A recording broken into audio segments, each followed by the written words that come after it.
Good morning students. Degree first year subject Sanskrit. ఈరోజు మన కాలాంశంలో సంధి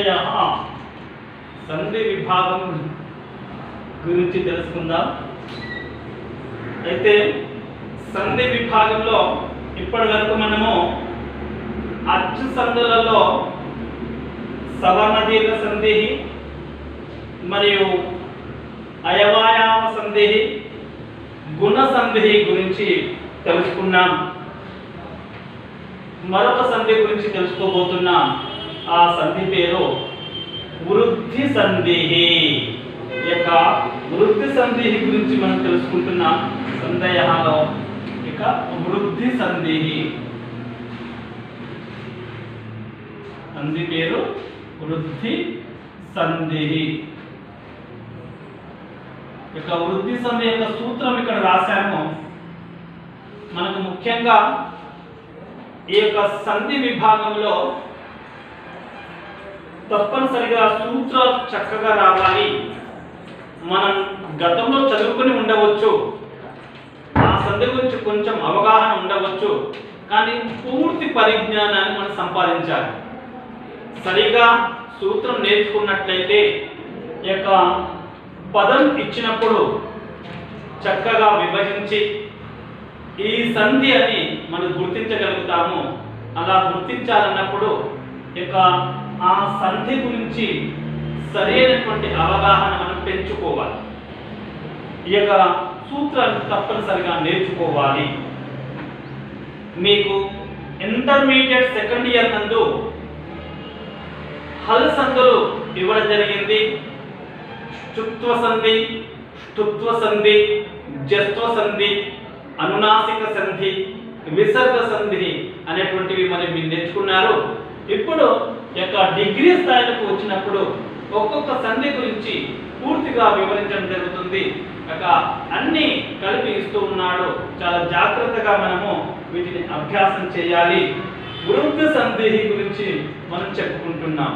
ఇక వృద్ధి సంధికి సంబంధించినటువంటిది ఏంటంటే ఇక్కడ ఉదాహరణ ఇవ్వడం జరిగింది. వృద్ధి సంధి యొక్క సంధి పేరు వృద్ధి సంధి.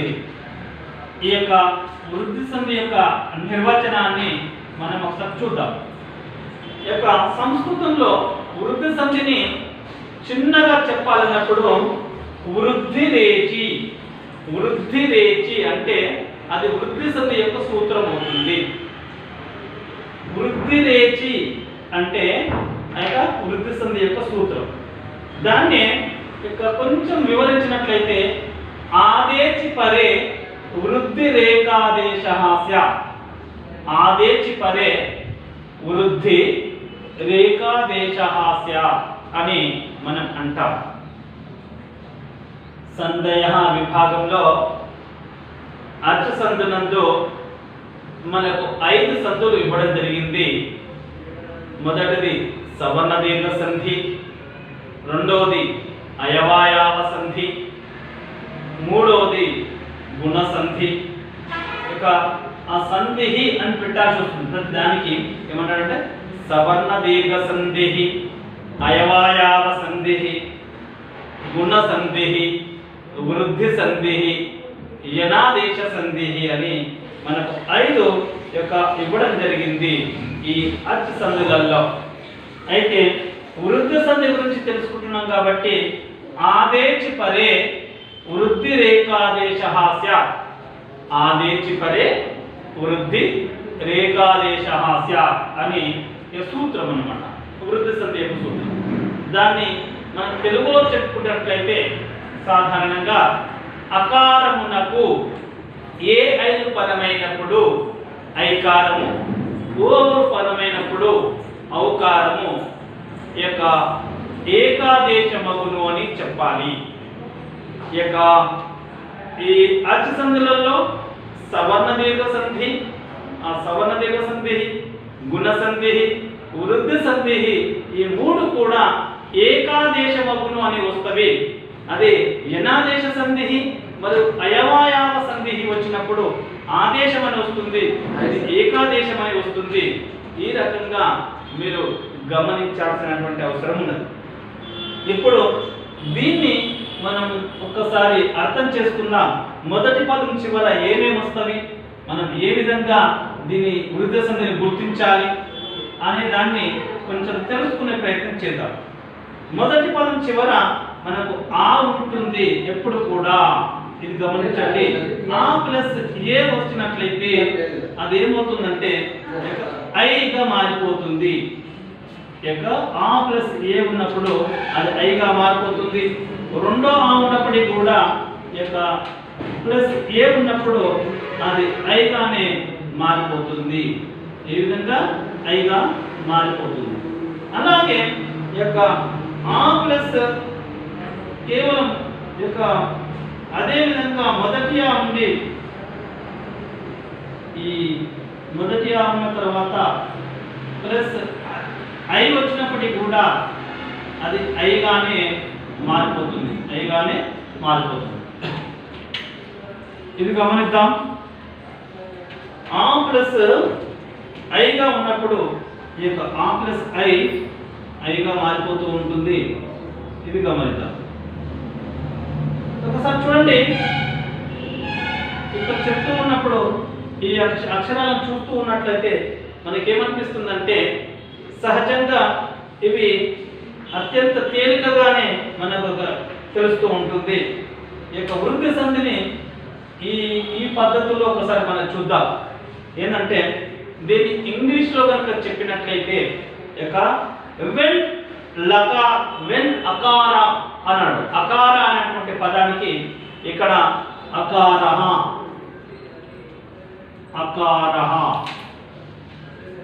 అనే పదం. ఈ అకారహలో అంటే మొదటి అక్షరము ఆ గాని రెండో ఆ గాని ఉన్నట్లయితే అని అర్థం వస్తుంది. ఇక్కడ అకార అన్నప్పుడు ఏం చెప్పాలి?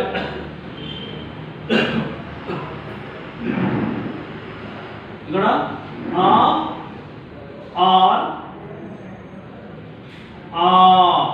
ఉన్నప్పుడు ఉన్నప్పుడు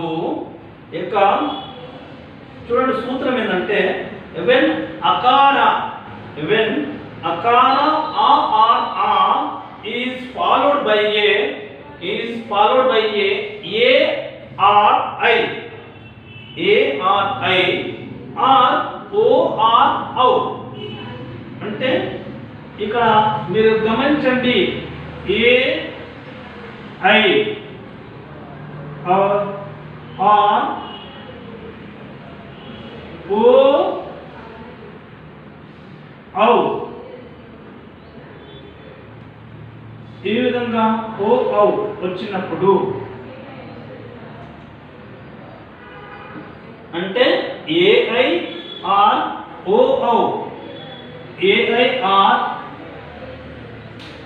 ఔ వచ్చినప్పుడు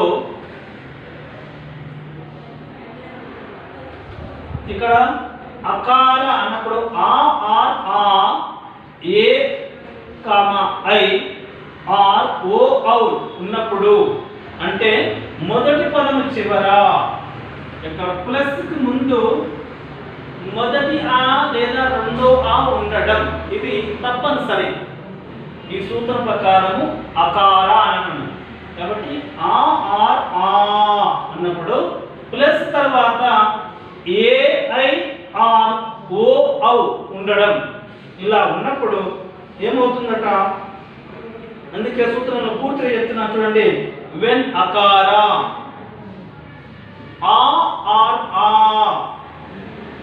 is followed by ai or o their substitutes will be I O respectively అని చెప్తాం. their substitute will be I O respectively అని చెప్పాలి. మరొకసారి వినండి. వెన్ అకార is followed by ai or o their substitutes will be A I ఔ respectively అని చెప్పాలి. ఐ ఔ రెస్పెక్టివ్లీ అంటే దేర్ సబ్స్టిట్యూట్స్ విల్ బి అని చెప్పాడు. దేర్ సబ్స్టిట్యూట్ మీన్స్ ఇక్కడ ఏ ఐ ఓ ఔ దేర్ సబ్స్టిట్యూట్స్ విల్ బి ఓ ఔ ఇక్కడ ఏమవుతుంది ఐ ఔ అని వస్తుంది. ఏమని చెప్పాలి దీన్ని ఐ ఔ వస్తుంది. ఇక్కడ ఐ గమనించండి దీనికి ఐ ఆర్ ఔ ఈ విధంగా వస్తుంది. ఈ రెండు పదమైనప్పుడు ఐ వస్తుంది, ఈ రెండు పదమైనప్పుడు ఔ వస్తుంది. ఇది రెండిట్లో ఏదో ఒకటి వచ్చినప్పుడు మనము ఆ విధంగా వస్తుంది. అది మనం సూత్రం నేర్చుకోవాలి. ఒకసారి తెలుగులో కనుక చూసినట్లయితే వృద్ధి సంధి చూడండి, వృద్ధి సంధి దీని యొక్క నిర్వచనం ఏంటంటే అకారమునకు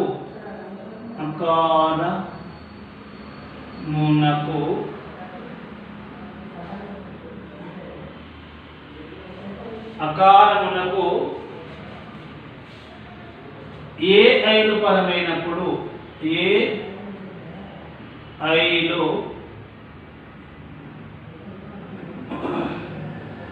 పరమైనప్పుడు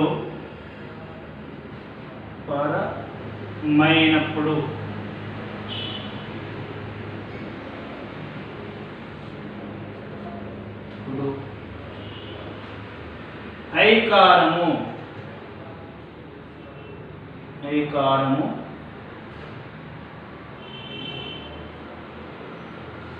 ఏ ఐలు పరమైనప్పుడు ఐకారము, ఓ ఔలు పరమైనప్పుడు ఓ ఔలు పరమైనప్పుడు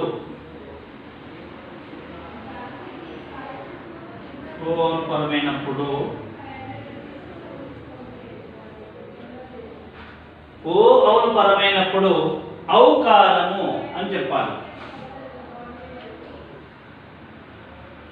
ఔకారము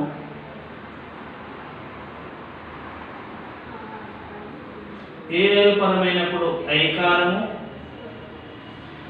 ఏ ఐలు పరమైనప్పుడు ఐకారము, ఓ ఔలు పరమైనప్పుడు ఔకారము ఏకాదేశమగును.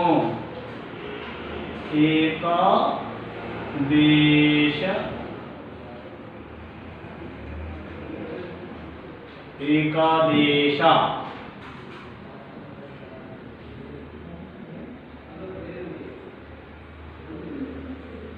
మగును. ఏకాదేశ మగును దీనినే ఏమంటారంటే వృద్ధి సంధి అంటారు. వృద్ధి సంధి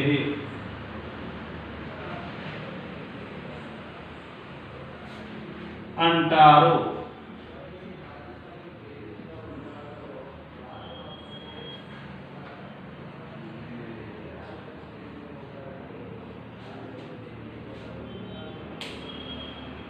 ఇది వృద్ధి సంధి అనేది సూత్రం. ఆదేచి పరే అనడు వృద్ధి రేఖాదేశ స్యాత్. వృద్ధులు అంటే ఏ ఐలను ఐ ఔలను వృద్ధులు అంటుంటారు అన్నమాట. అంటే వృద్ధి ఏకాదేశ స్యాత్ ఒకటే అయిపోతుంది. ఏకాదేశ అంటే రెండు వర్ణములకు బదులు ఒకే వర్ణం వచ్చుట. ఇక్కడ అకారమునకు ఏ ఐలు పరమైనప్పుడు ఐకారము. ఇక్కడ ఈ ఆ గాని ఆకు ఏ పరమైతే ఐకారము, ఆకు రెండో ఐ. ఇక్కడ అకారమునకు ఐ వచ్చినప్పుడు కూడా ఐకారం వస్తుంది, రెండో ఆకు ఏ వచ్చినప్పుడు కూడా ఐ వస్తుంది. అదే అకారమునకు ఓ ఐ పరమైతే ఔకారము, తర్వాత అదే రెండో ఆకు ఔపరమైన కూడా ఔకారమే వస్తుంది అనేది సూత్రం అన్నమాట. ఈ సూత్రం ఆధారంగా కొన్ని ఉదాహరణలు మనం గమనిద్దాం. ఈ ఉదాహరణలలో ఏ విధంగా ఉన్నావో ఒకసారి మనం గమనిద్దాం. వీటిని ఒకసారి చూద్దాం. ఈ సంధి యొక్క సూత్రాన్ని చాలా జాగ్రత్తగా మీరు అర్థం చేసుకుంటుండండి, వివరిస్తూ ఉంటుంటాను, గమనిస్తూ ఉండండి. ఇక్కడ ఇవ్వడం జరిగింది. ఇక వృద్ధి సంధి యొక్క సూత్రము ఒకసారి వివరణ ఇస్తాం చూడండి. అకారమునకు అన్నప్పుడు, అకారం అన్నప్పుడు ఇక్కడ అకార ఇచ్చిన కదా, ఆ గాని రెండవ గాని ఉండడము, ఇది మొదటి పదం చివర ఉండడము. ఒక పదాన్ని ఇచ్చినప్పుడు దాన్ని విడగొడుతూ ఉంటుంటే మొదటి పదం చివర ఆ యొక్క ఆ గాని రెండవ గాని ఉండడము, ఇది గుర్తుంచుకోవాలి. తర్వాత అకారమునకు ఏ పరమైనప్పుడు, పరం అన్నప్పుడు ప్లస్ తర్వాత ఏ గాని ఐ గాని పరమైతేనేమో ఐగా వస్తుంది. అదే ఓ గాని ఔ గాని పరమైనప్పుడేమో ఔ అనేది వస్తుంది. దీన్నే ఇక్కడ అదే చూసుకోండి.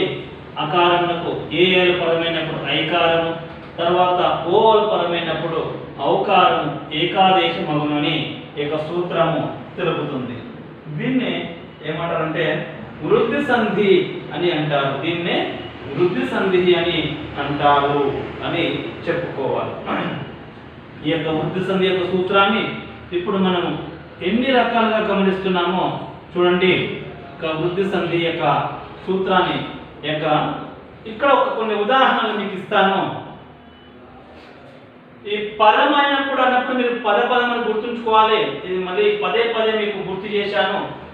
ఒక పదాన్ని విడగొట్టినప్పుడు మొదటి పదమునేమో పూర్వపదం అంటాము, రెండవ పదాన్నేమో పరపదం అంటాము. మొదటి పదాన్నేమో పూర్వపదము ప్లస్ తర్వాత ఉన్నటువంటి పదాన్నేమో పరపదం అంటాము. ఇది గుర్తుంచుకోవాలి. ఇక్కడ చూడండి, ఈ మనకి ఇచ్చినటువంటి పదాలను గమనిద్దాం.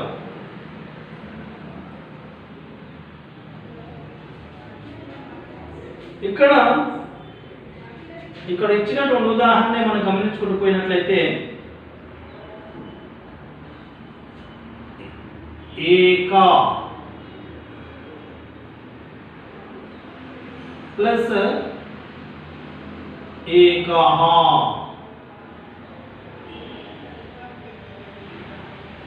ఇక్కడ గమనించండి. ఏక ప్లస్ ఏకః అని ఇచ్చాడు. ఈ కాలో ఆ ఉంది,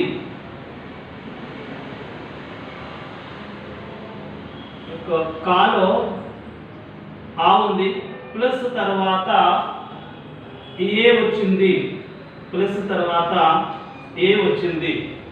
ఆ ప్లస్ ఏ ఏమైతుంది, ఇక ఐ కావాలి. మన యొక్క సూత్రం ప్రకారం ఏం కావాలి, ఆ ప్లస్ ఏ ఏమని కావాలి, ఐగా మారాలి. కాబట్టి ఏక ప్లస్ ఏకః ఏమవుతుంది, ఏకైకః అవుతుంది.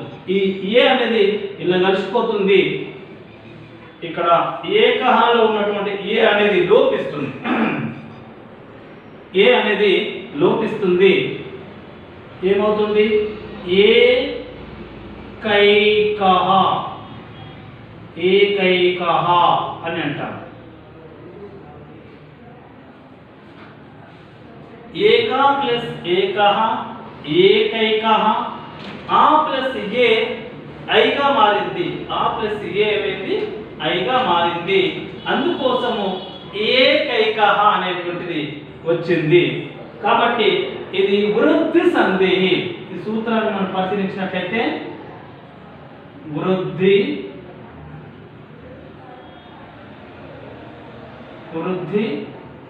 సంధి.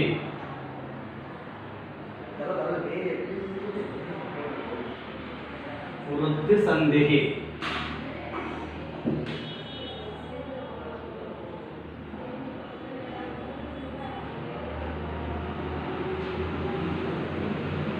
వృద్ధి సంధి.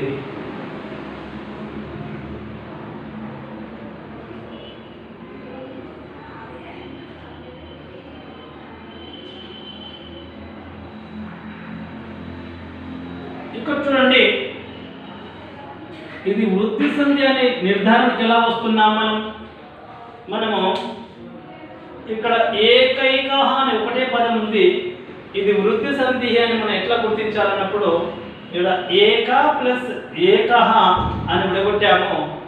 ఏక అనేటువంటి కాలో ఆ అనేటువంటి అక్షరం ఉన్నది, ప్లస్ ఏకహలో కూడా ఏ అనేటువంటిది, ఇది రెండో పదం కదా, మొదటి పదము రెండో పదము.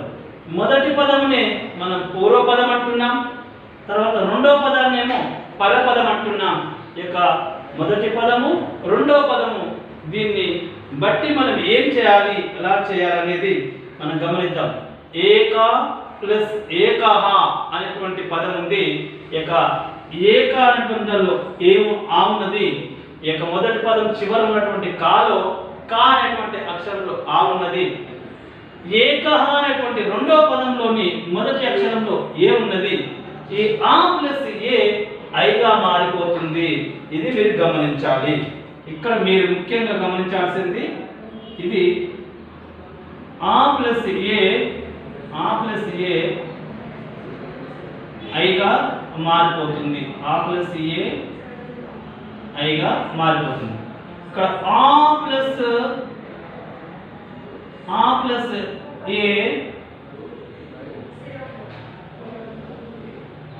ఐగా మారిపోతుంది. ఆ ప్లస్ ఏ ఐగా మారిపోతుంది. ఇక్కడ కూడా గమనించండి, ఆ యొక్క ఆ ప్లస్ ఏ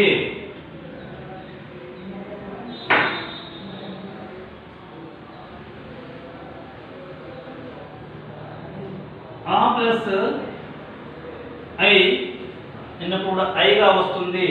ఇన్ని రకాల ఉదాహరణలు మనకి ఇక్కడ ఇవ్వడం జరిగింది. ఇక్కడ ఒక ఉదాహరణ గమనించాము, దాన్ని ఏమనుకుంటున్నామంటే వృద్ధి సంధి అని మనం నిర్ధారణకు వచ్చాము. ఎందుకంటే మొదటి పదం చివర అకారం ఉన్నది, ఉన్న తర్వాత ప్లస్ తర్వాత ఏ వచ్చింది, కలిపి రాసేటప్పుడు ఐగా మారింది. కాబట్టి ఇది వృద్ధి సంధి సంబంధించినటువంటి ఉదాహరణ. ఇక అకారానికి ఏ పరమైంది, ఈ పరమైన తర్వాత అది కలిపి రాసినప్పుడు అది ఐగా మారిపోయింది. కాబట్టి ఇది వృద్ధి సంధి యొక్క సూత్రము. ఇందులో గుర్తుంచుకోవాలి. ఇది ఈ రకంగా వృద్ధి సంధికి సంబంధించినటువంటి ఉదాహరణని మనం గుర్తుపట్టగలగాలి. అలాగే మరొక ఉదాహరణ గమనిద్దాం. ఇక్కడ ఒకసారి చూడండి,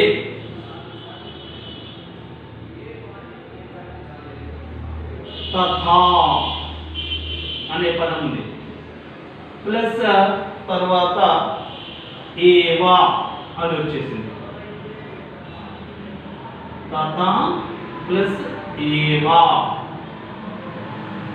ఈ థాలో రెండో ఆ ఉన్నది, ఈ థాలో రెండో ఆ ఉన్నది, గమనించండి. రెండో ఆ ప్లస్ ఏ వచ్చింది, తర్వాత ఏ వచ్చింది, ఆ ప్లస్ ఏ వచ్చింది.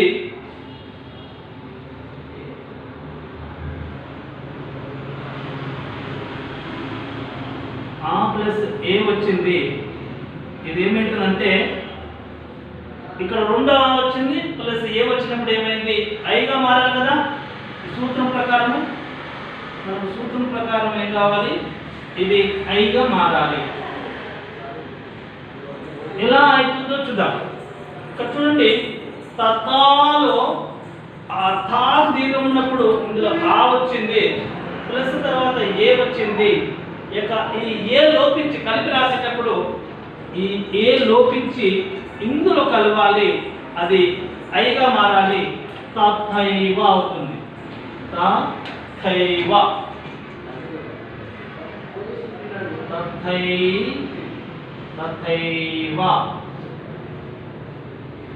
ఈ విధంగా మారిపోతుంది. చూడండి,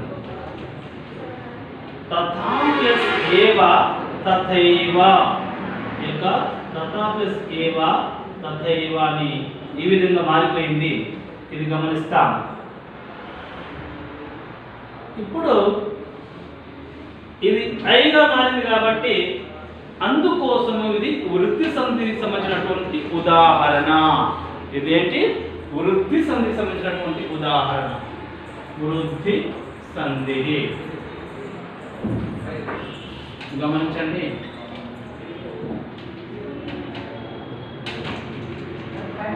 వృద్ధి సంధి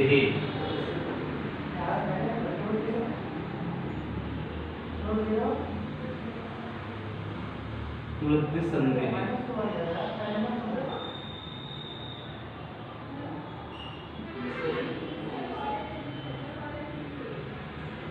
చూడండి. వృద్ధి సంధికి మరొక ఉదాహరణ మనం గమనించాము. తథా ప్లస్ ఏవ తథైవ అయింది యొక్క వృద్ధి సంధి అని మనం రాయాలి. ఈ యొక్క సూత్రం ఆధారంగా అది గుర్తించగలుగుతున్నాం.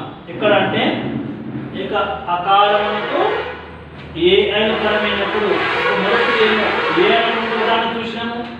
ఒక ఏ అని వచ్చింది అంటే అకారానికి, ఈ అకారానికి ఏ వచ్చినప్పుడు ఐగా మారింది. రెండవ ఉదాహరణ చూస్తే రెండవ వచ్చి ఇక మరియు మొదటి ఏ ఉన్నప్పటికీ కూడా అది ఐగా మారింది. కాబట్టి ఈ యొక్క ఉదాహరణ ఆధారంగా కూడా మనము ఈ యొక్క వృద్ధి సంధి అనేది ఇది మనం గుర్తించవచ్చు. అంటే మొదటి పదం చివర మొదటి ఆ ఉండవచ్చు, లేదా రెండో ఆ ఉండవచ్చు. కానీ ప్లస్ తర్వాత మాత్రం ఏ కానీ ఐగా ఉన్నప్పుడు అది ఐగానే మారుతుంది. ఇక ఏ ఉన్నప్పుడు కూడా ఐగా మారుతుంది, ఐ ఉన్నప్పుడు కూడా ఐగానే మారుతుంది అనేది గమనించాలి. అందుకే ఇక దీన్ని వృద్ధి సంధి అని మనం అనడానికి అవకాశం ఉంది. సూత్రాన్ని ఆధారం చేసుకొని మనం గ్రహించాలి. మరొక ఉదాహరణ గమనిద్దాం.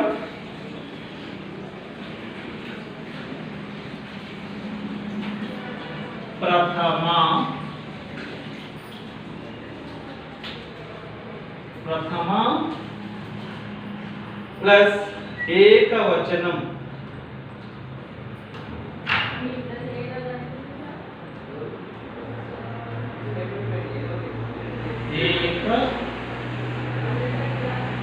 ఏకవచనం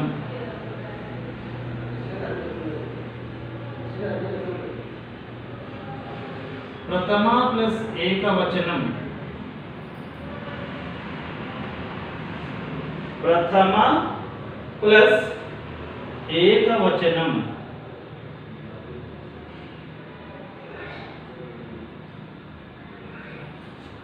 ప్రథమ ప్లస్ ఏకవచనం అనే పదం ఇచ్చాడు. ఇందులో మొదటి పదం చివరి ఏముంటుంది? మాలో ఆ ఉంటుంది. మొదటి పదం చివరి ఏముంది? ఆ ఉన్నది. ఇలా మాలో ఆ ఉన్నది. అలాగే ఈ యొక్క రెండో పదంలోని మొదటి అక్షరం ఏమున్నది? ఇక్కడ ఏ ఉన్నది. రెండో పదంలోని మొదటి అక్షరము ఏకవచనంలో ఏ ఉన్నది. ఇక్కడ ఏ ఉన్నది.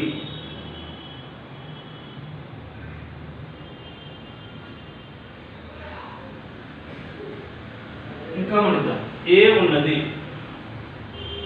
కాబట్టి ఆ ప్లస్ ఏ అనే మన సూత్రం ప్రకారం అయితే ఏమవుతుంది? ఏ ఆ ప్లస్ ఏ ఉన్నప్పటికీ కూడా అది ఐగా మారాలి. ఆ ప్లస్ ఏ ఉన్నప్పటికీ కూడా ఏం కావాలి? ఐగా మారాలి. ఇది గమనిద్దాం.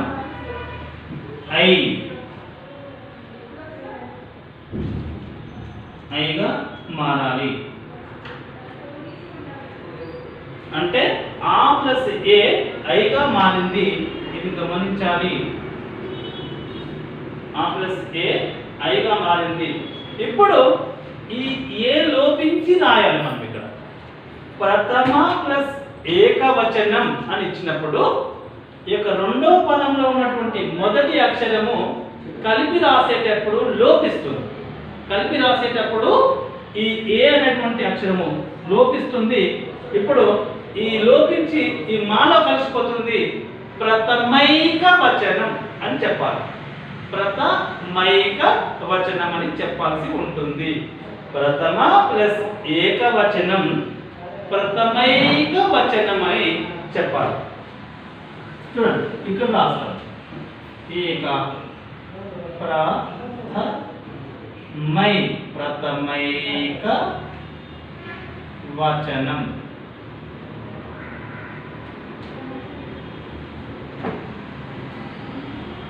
ఈ విధంగా మనం రాయాలి.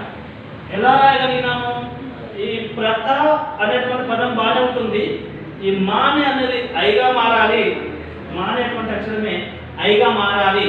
కాబట్టి ప్రథమైక వచనం అనేటువంటిది వచ్చేసింది. ఆ రకంగా ఇది కూడా వృద్ధి సంధి అని మనము నిర్ధారణకు వచ్చేసాము. ఇదేంటిది? వృద్ధి సంధి. వృద్ధి సంధి.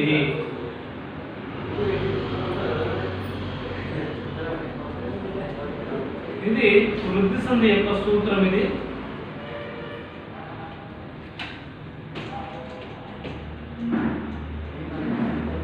మనము ఇలా పదం రాసి ఉన్నప్పుడు, విడగొట్టి ఉన్నప్పుడు కలిపి రాయడము, దాని పేరు వృద్ధి సంధి అని గుర్తించడము అనేది కావాలి.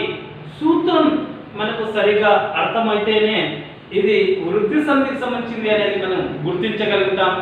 అందుకే మనకు తప్పనిసరిగా సంధి సూత్రములను మనం సరిగా నేర్చుకోవాలి.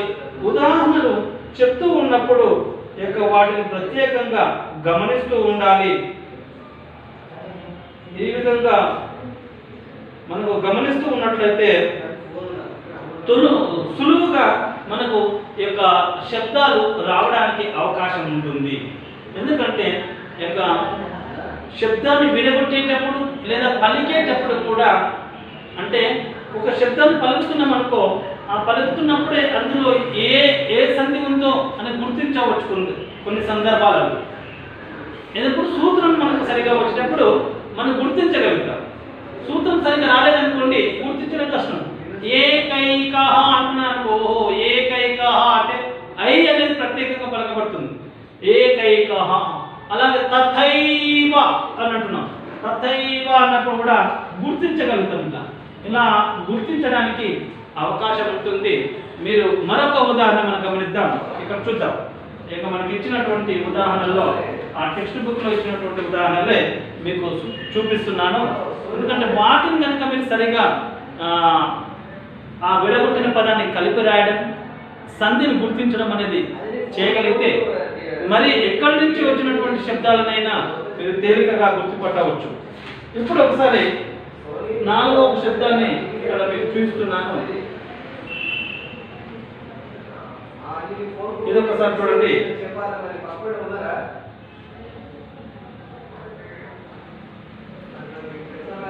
పరం. పరం ప్లస్ ఐశ్వర్యం.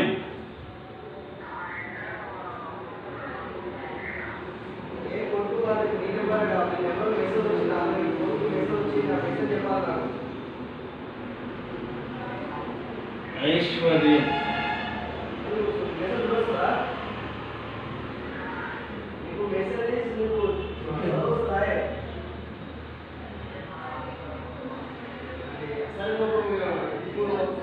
ఐశ్వర్యం.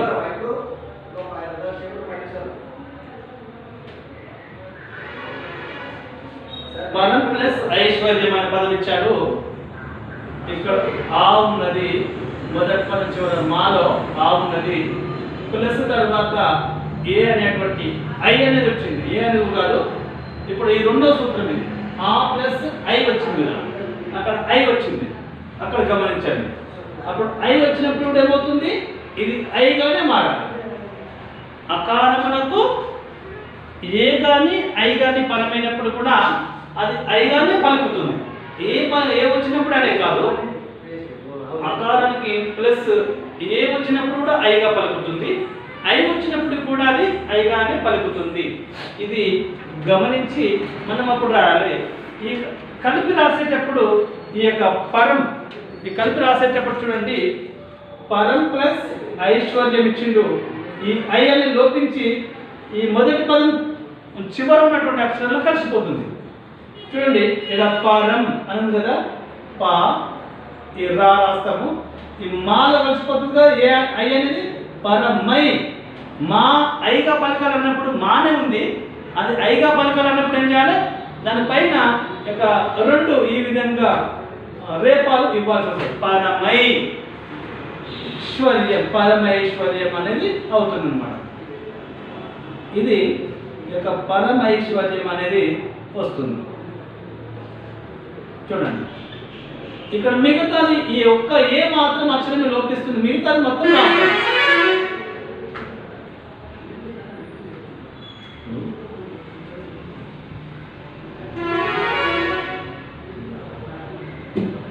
చూడండి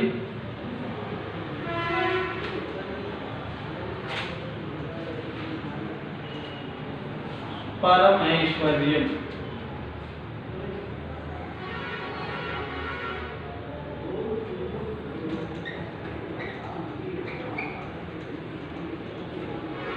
పరమ ప్లస్ ఐశ్వర్యం, పరమైశ్వర్యం.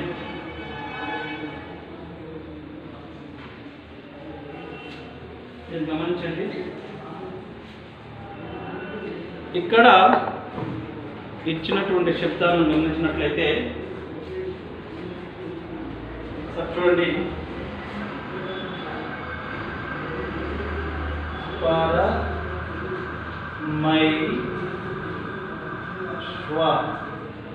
పరమైశ్వర్యం,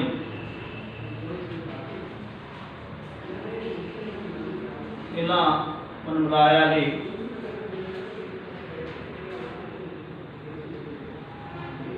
దీన్ని వృద్ధి సంధి అని వెంటనే రాయాలి. వృద్ధి సంధి, వృద్ధి సంధి. ఇక్కడ గమనించండి, ఇక్కడ ఐ వచ్చింది, ఈ ఐ కలిపి రాసినప్పుడు మాల కలిసిపోయింది. ఈ పరమ ప్లస్ ఐశ్వర్యంలో ఈ ఐ అనేది మాల కలిసిపోయింది. ఈ చివరిన మూడు అక్షరాలు, మొదట్లో ఉన్నటువంటి రెండు అక్షరాలు కూడా మనం రాసేసాము. ఈ విధంగా యొక్క పరమైశ్వర్యం అనేది వచ్చేసింది. కాబట్టి ఇది వృద్ధి సంధికి సంబంధించినటువంటి ఉదాహరణ. మనము కేవలం ఇప్పుడు మొదటగా ఉన్నటువంటి ఈ యొక్క అకారములకు ఏ అన్నటువంటి అక్షరం పైనే వచ్చినటువంటి యొక్క పదాలను చూసాము. ఇంకా ఓతో కానీ ఔతో కానీ వచ్చినటువంటి పదాన్ని ఇప్పుడు చూడలేదు.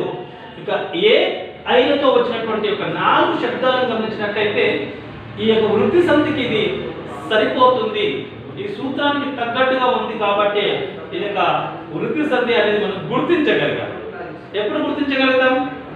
మనం సూత్రం కనుక సరిగ్గా నేర్చుకోగలిగితే తప్పు లేకుండా వ్రాయగలుగుతాము, గుర్తించగలుగుతాం. చక్కగా గుర్తించాలి అన్నప్పుడు ఇక మీరు సూత్రాన్ని మాత్రం తప్పనిసరిగా నేర్చుకోవాల్సిందే, అందులో ఎలాంటి అనుమానం లేదు. ఇక సూత్రం సరిగా వచ్చినప్పుడు మాత్రమే మీకు ఈ యొక్క సంధి గురించి అవగాహన వచ్చినట్టు అవుతుంది. ఇక్కడ 4 ఉదాహరణలు గమనించాం. ఆ ప్లస్ ఏ వచ్చినప్పుడు కూడా ఐగా వచ్చింది, ఇక్కడ ఆ ప్లస్ ఏ వచ్చింది, ఐ అనేది ఈ యొక్క ఆ ప్లస్ ఏ వచ్చినప్పుడు ఐగా మారుతుంది. కాబట్టి ఆ ప్లస్ ఏగా ఐగా మారింది. ఏక ప్లస్ ఏకహ, ఈ ఏ అనేది ఏకైకహ అనేది వచ్చేసింది, ఏకైకహ అని వచ్చింది. అలాగే తథా ప్లస్ ఏవ, ఏ ఆ ప్లస్ ఏ వచ్చినప్పుడు కూడా ఐగా మారింది, తథైవ అని వచ్చింది. ఇది కూడా వృద్ధి సంధి సంబంధించినటువంటి ఉదాహరణే. కాబట్టి ఈ ఉదాహరణలను బట్టి మీరు యొక్క ఇది వృద్ధి సంధి అనేది కూడా మీరు చెప్పడానికి అవకాశం ఉంది. ఇట్లా గమనించండి, ఈ యొక్క సూత్రాలను గమనిస్తూ ఉంటుంటే మీకు తేలిక అవుతుంది, ఇక సరిగా అర్థం చేసుకోగలుగుతారు. ఇక్కడ మీకు కొన్ని ఉదాహరణలు మాత్రమే మీకు ఇచ్చాను. రేపు మరికొన్ని ఉదాహరణలు మీకు ఇక తెలియజేస్తాను. చూడండి, ఈ యొక్క ముఖ్యంగా ఈ యొక్క వృద్ధి రేచి అనేటువంటి సూత్రాన్ని తప్పనిసరిగా నేర్చుకోవాలి. ఈ యొక్క ఆదేశ పరే వృద్ధి రేఖాదేశ స్యాత్ అని అంటాము. ఈ యొక్క ఇంగ్లీష్లో కూడా మీకు దీన్ని వివరించి చెప్పాను, మరి తెలుగులో కూడా ఇక్కడ వ్రాయించాను, వ్రాసాను. మీరు తప్పనిసరిగా వ్రాసుకొని ఒక చోట మనం నోట్బుక్లో కనుక చక్కగా ఎంటర్ చేసుకోగలిగితే అప్పుడు ఏమవుతుందంటే మనం సరిగా నేర్చుకున్న వాళ్ళం అవుతాం. మనకు సూత్రాన్ని తప్పనిసరిగా మీరు అభ్యాసం చేయండి. ఉదాహరణలు మరి ఇంకెక్కడైనా ఏదైనా పుస్తకం నుండి వచ్చినప్పటికీ కూడా ఈ సూత్రం ఆధారంగా వాటిని గుర్తుపట్టి ఇది వృద్ధి సంధి సంబంధించినటువంటి ఉదాహరణ అని గుర్తించగలగాలి. కేవలం మన పుస్తకంలో ఉన్నవే కాకుండా బయట ఇంకా వేరే పుస్తకాల నుండి కూడా వచ్చినప్పటికీ కూడా వాటిని కూడా మీరు గ్రహించగలగాలి, గుర్తించగలగాలి, మీరు నిర్ధారణకు రాగలగాలి. అప్పుడు మాత్రమే మీకు ఇక నేర్చుకున్నటువంటి ఫలితం లభిస్తుంది. కేవలం సూత్రం ఒకటి వచ్చినట్లయితే మీకు ఎక్కడ ఏ పదాలు ఇచ్చినప్పటికీ కూడా మీరు గుర్తించగలుగుతారు. ఇక కేవలం ఈ పుస్తకంలో ఉన్నవే కాకుండా మన పుస్తకంలో ఉన్నవే కాకుండా ఇతర పుస్తకాలలో ఉన్నటువంటి ఇతర గ్రంథాల్లో ఉన్నటువంటి పుస్తకాలను కూడా మీరు ఆ శబ్దాలను గ్రహించగలుగుతారు. ఇది సవర్ణ దీర్ఘ సంధి, ఇది వృద్ధి సంధి, ఇది యనాదేశ సంధి అనేటువంటిది గుర్తించడానికి వీలవుతుంది. కాబట్టి సూత్రాన్ని సరిగా అభ్యాసం చేయండి. ఈ ఉదాహరణ ఆధారంగా మీరు ప్రయోజనం పొందుతారు. రేపు మరికొన్ని ఉదాహరణల్లో వృద్ధి సంధిలో ఇస్తాను. మీరు తదుపరి ఉదాహరణలు గ్రహించగలరు. ఓకే, ఈరోజు వృద్ధి సంధి సంబంధించినటువంటి కొన్ని పద్ధతులు చెప్పాను. ఆ పద్ధతులను ఆధారంగా మీరు వ్యక్తిగతంగా కూడా కొన్ని మంచిగా అభ్యాసం చేసుకోవచ్చు. ఆ రకంగా అభ్యాసం చేసి ప్రయోజనం పొందాలని ఆశిస్తున్నాను. ఓకే, సరే మరి.